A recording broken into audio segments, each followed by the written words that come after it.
Hello and welcome to the Class Fantasy discussion. I am Shidafang and I'm going to be your host for this evening. I'm really excited for the different class combinations in Ashes of Creation. I was actually going to give Ashes of Creation a miss until I found out about the class system. And there's not a lot of information. There's not enough information. I'm the type of person that needs a lot of innovation in my class systems, and when I found out that Masters of Creation had dual classing, I got really excited. I spend a lot of time thinking about the different class combinations and what they potentially might have to offer, and I wanted to share these online. I get into a lot of discussions on the official Discord about this, and whenever I do, people are always like, oh, the subclasses won't matter that much. They're all going to be more or less the same. It's going to be very, very minor buffs. And if that's the case, I'm thinking, why do they bother with multiclassing at all? Multiclassing honestly promises just by the very nature of their being, of having very different playstyles and very unique ways of building characters. And it doesn't have to be much. Guild Wars 1 had multi-classing, and all it did was give you all the skills. You had access to the skills from both classes. That's all that it takes. And your primary class determined your armor, and it determined your unique class attribute. So strength for warriors, for example, allowed you to penetrate damage. Rangers had the ability called expertise, which allowed them to reduce their mana costs. For melee skills and touch skills, and so on. That's all it takes to make different classes, to make different playstyles matter for multiple classes. Ashes of Creation doesn't do this. Ashes of Creation has 8 different archetypes, and you choose one primary and one secondary. Your primary archetype is what determines your skills. Your class skills will be the same across all whatever archetype you choose. Sorry, your class archetype skills will be the same no matter what secondary you choose. However, your secondary skill grants you what are called augments. Now, there's going to be 4 augments per archetype, and each of these changes the skills to be different. From the wiki, augments can affect a multitude of things that can, in some cases, create entirely new skills. They can drastically change the skill itself. They can change the damage type and value. They can change the cooldown period. They can change the distance of the skill. They can change the effects from being ranged to melee. And then there's a quote from Stephen Sharif, which literally says the exact same thing.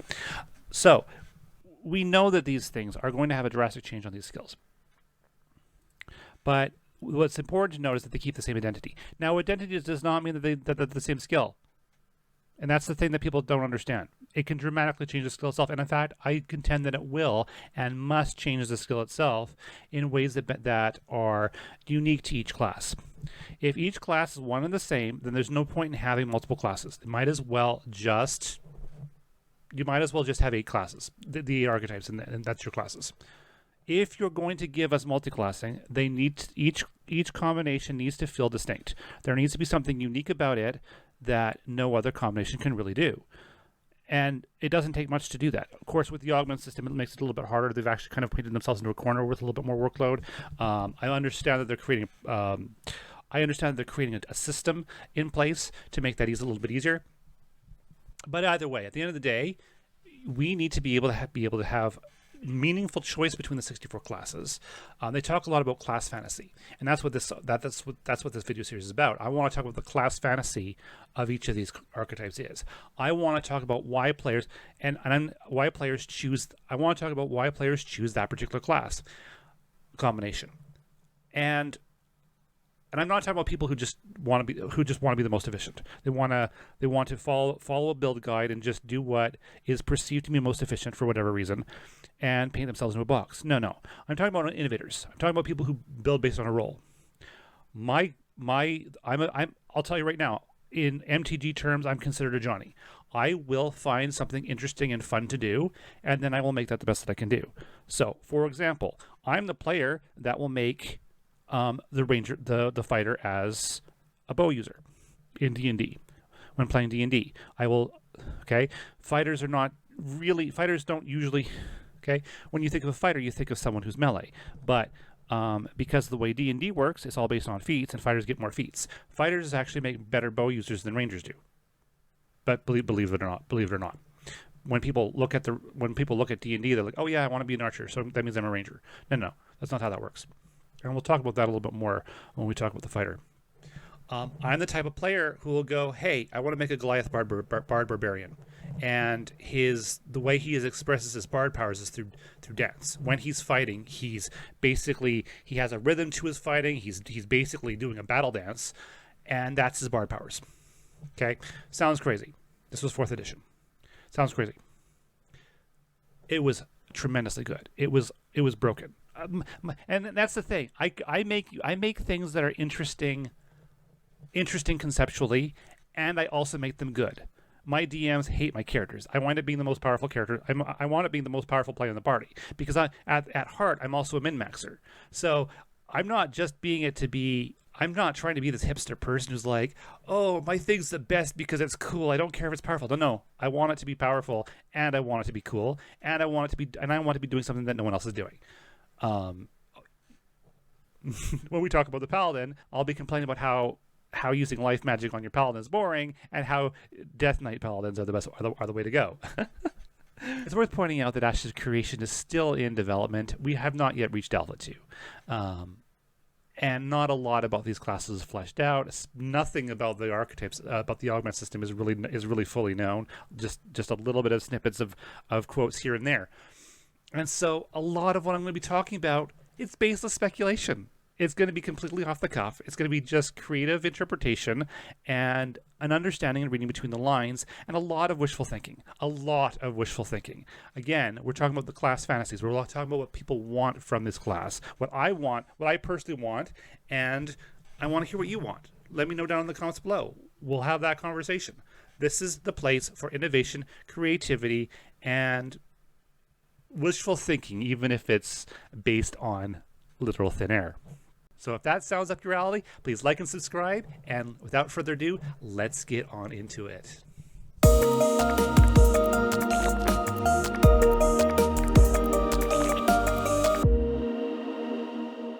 So the Warlock class has a very long history in the world of MMOs. So when you think about Warlocks, you think about dark forbidden powers. You usually have at least one pet that usually pulls aggro for you when you're soloing, and you usually want to focus around like damage over time, a little bit of life leech, summoning demons and forbidden powers.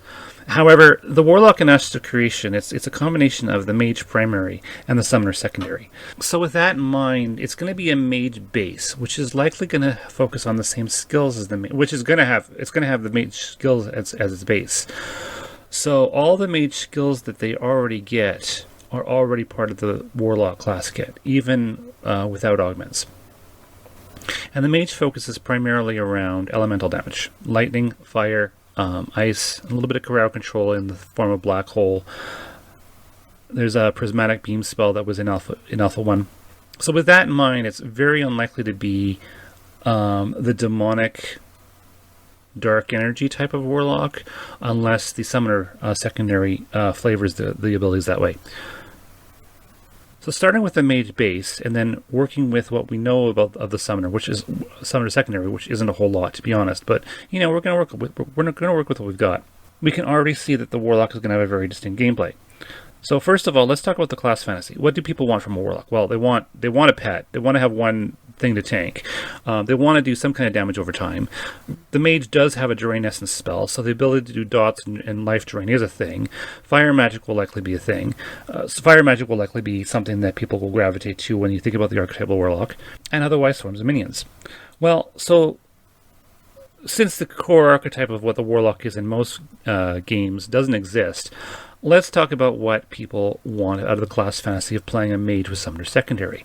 The Summoner archetype basically promises a swarm of minions, however you want to look at that. So by choosing Summoner as a secondary class, Mage players should be able to summon powerful creatures. So they should be able to summon weapons that modify the power of the elemental magic.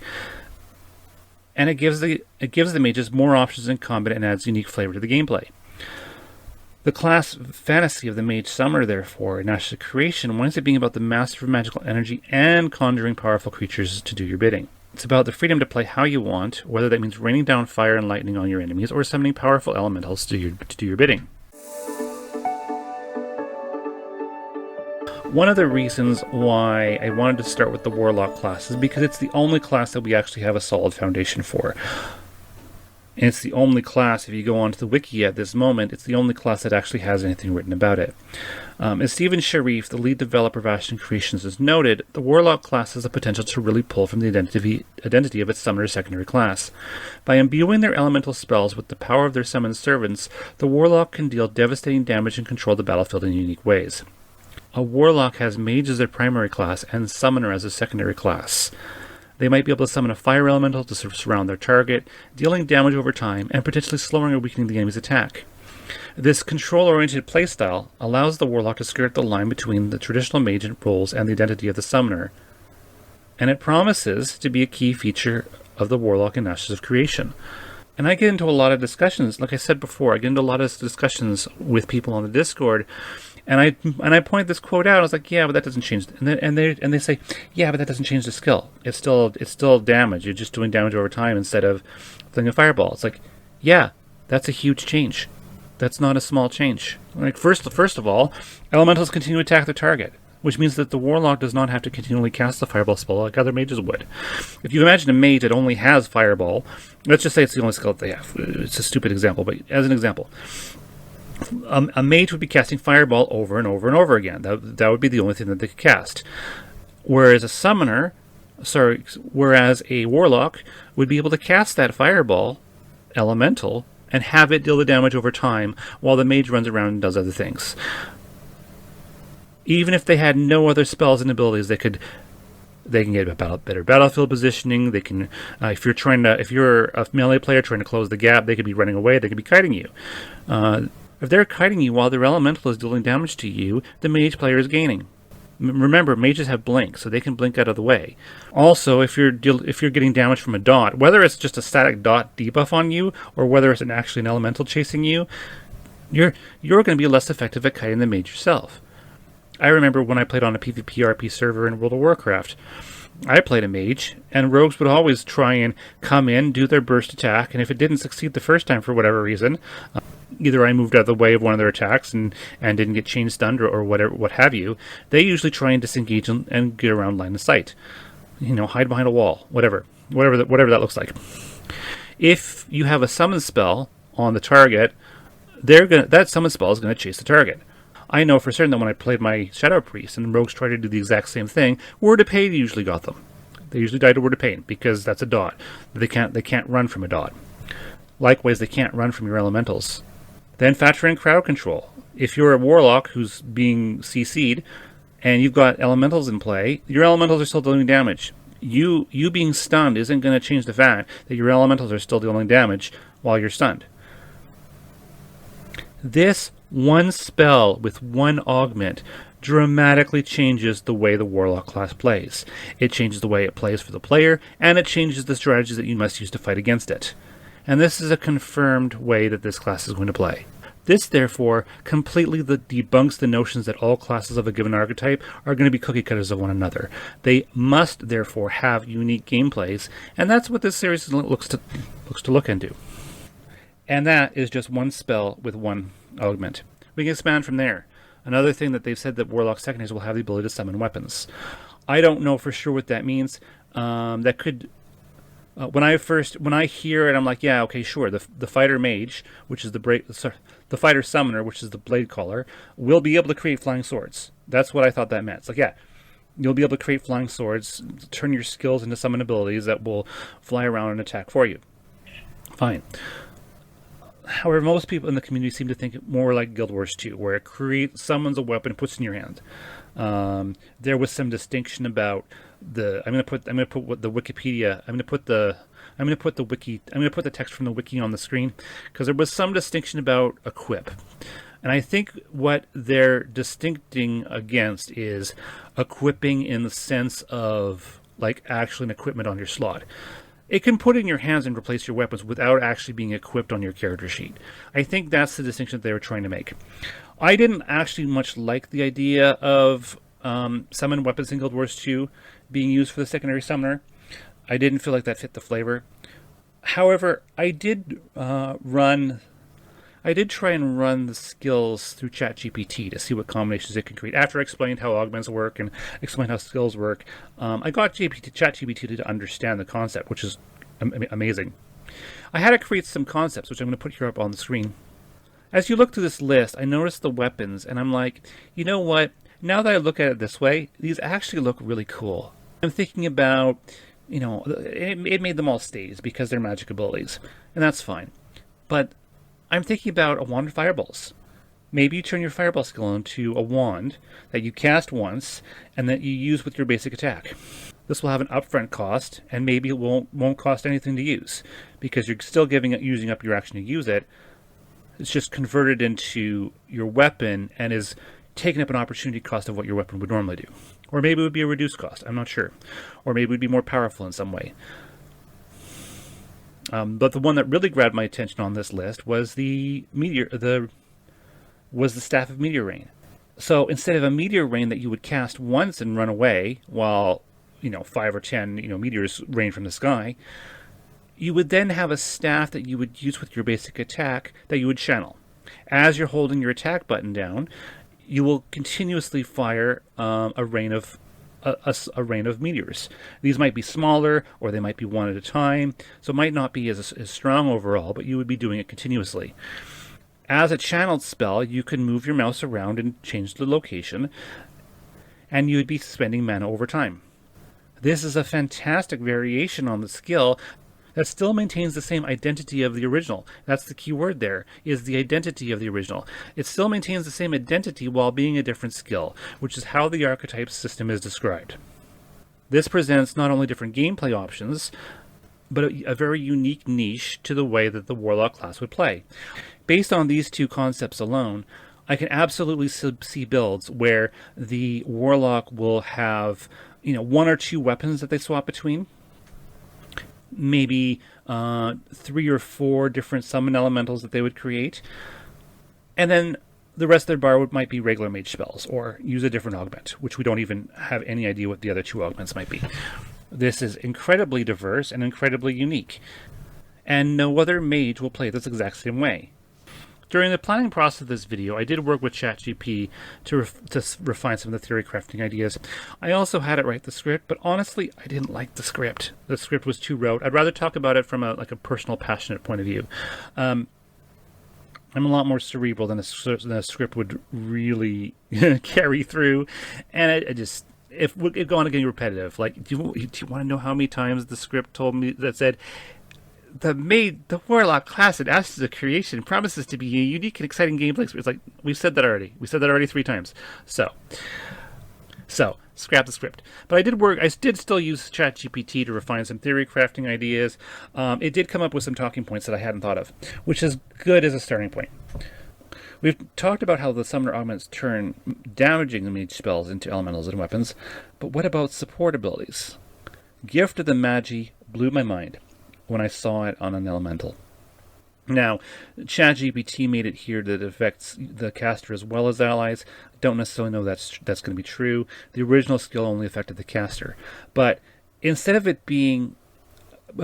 of the Magi spells, instead of it being a skill that you cast when you need it, like other mages would, if you're creating it as a summoned elemental that passively gives you additional mana regeneration, that's a huge change.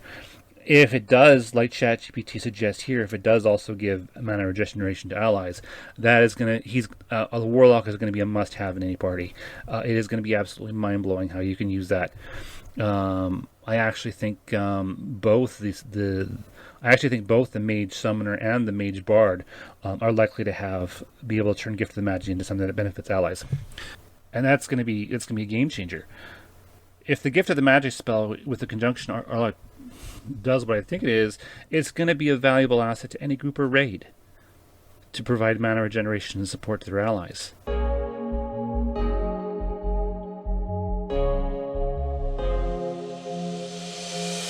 So I did work with ChatGPT, like I said, to come up with a list of other augments that might be possible. And the results were kind of poor. It was really hard to come up with ideas for the summoner secondary. The initial batch had things like, oh, it gives a buff to your summons. Well, I mean, it's a summon secondary. You're not going to have a lot of summons. It gives, necromancy was one of the things that it suggested, but necromancy is already going to be covered by the cleric secondary. It's part of the death augment. The cleric, we know for sure, has a life and death augment, or holy and death, or something along those lines. And the summoner cleric is called the necromancer for that reason. I came up with a skill called projection that I actually kind of like, but I don't think it really fits as a summoner secondary. Projection allows your spell to come from the summoned creature rather than from the caster. Has a lot of interesting gameplay positioning. I was actually thinking about it in between. I was actually just thinking about this recently, though, that the falconer, the might be able to use projection to have its falcon deal attack. So maybe projection scans. I actually kind of dismissed it at the time. It wanted to create one called fusion, which changes the elemental type of different skills. That's more of a mage thing. It wanted to create one that allowed you to merge yourself with a summoner to create an amalgamated character class. I actually think that's a really great idea, but it doesn't really fit in this context. The two that I did settle on that I like, that for the purposes of this video we're gonna go with, although I will consider projection for future videos, it settled on amplify and decay. And I'm gonna put up a list of the skills that it came up with here. When I had it run through the mage skills with these two augments. What Amplify does is it makes the skill better. And at first I was like, that's not a summoner thing. But ChatGPT actually justified this because it came up with this after I told it that the summoner class was a broad and diverse class whose role changes depending on the party composition. The summoner class, as a primary, can summon healing, DPS, and tanked pets summons. And that allows it to fill any role in small groups that are probably for easier content. It probably won't be able to tank on its own. It probably won't be able to tank like a raid boss on its own. But in a small group where you're just grinding, summoner tank, fine. In World of Warcraft back in the day, we used to have a warlock sometimes tank. We used to have a warlock sometimes tank with their pet. I think it was the Void Walker. I think the name of the tank pet was. It worked well enough for most content other than dungeons. If the summoner class is a class built on versatility, then the Amplify augment totally makes sense. No other class can really have a skill like Amplify, whose only benefit is to make the skill better. I don't have the list in front of me during this recording. It's going to be showing on the screen, but I seem to recall meteor shower getting extra meteors, or damage being augmented, or extra beams for prismatic ray, things like that. The only other class that can really use something like this would be the bard. It might fit the bard archetype because bards tend to be jacks of all trades. Other secondary classes, if you double dip, such as a mage using the fire augment on a fire spell, or like a fighter using your fighter augments on your fighter skills, that will make the skills better too. But that will change the nature of the character for other spells. So if you put the fire augment on something else, it will change the character in a different way. Or if you are a fighter mage, putting your fire augment on your weapon skills will make them deal fire damage. It's not quite the same as a strict augment, or it's not quite the same as a strict amplification. That's what kind of makes this amplification idea unique, and I kind of like it. Decay, I kind of rebelled against. I kind of tried to get ChatGPT to come up with other ideas. I couldn't, and that's when it started coming with fusion. It also calls it transfiguration, and that's the one that was changing elementals. It didn't really like that. So for purposes of this video, I kept decay. I think I would actually go back to projection, the one that lets you cast the spells from as if the summon cast it. I actually think that has more potential now than I did when I originally made this list. But for now, it's decay. Decay does have the benefit of playing into the core warlock archetype. However, I don't know if it fits overall as a summoner secondary, and I don't know how it fits the flavor for the other classes. So decay as a secondary is very warlock specific. It doesn't make sense. That's my thoughts on the warlock class. I think that the Warlock class in Ashes of Creation is going to be a powerful and dynamic addition to the game, offering unique gameplay possibilities that allow players to harness the power of elemental magic in new and exciting ways, according to ChatGPT's script, which I've decided not to use. We did explore the unique gameplay mechanics of the Warlock, including the ability to turn spells into creatures and the ability to turn spells into weapons that are semi-confirmed, as everything is in alpha, semi-confirmed, as well as coming up with ideas that are just pie in the sky what-ifs. As the development of Ashes of Creation continues, I can't wait to see how players are going to use the Warlock class to its full potential. Please share your own theory crafting ideas on the Warlock class in the comments below, and tell me what your class fantasy is. What would make you want to play the Warlock? Thanks for watching, and don't forget to subscribe for more content like this in the future. Next time, we're going to be exploring the class fantasy of the Weapon Master in Ashes of Creation. I'm going to be exploring the unique gameplay possibilities that come with choosing both the fighter as your primary and secondary class. Until next time, keep dabbling.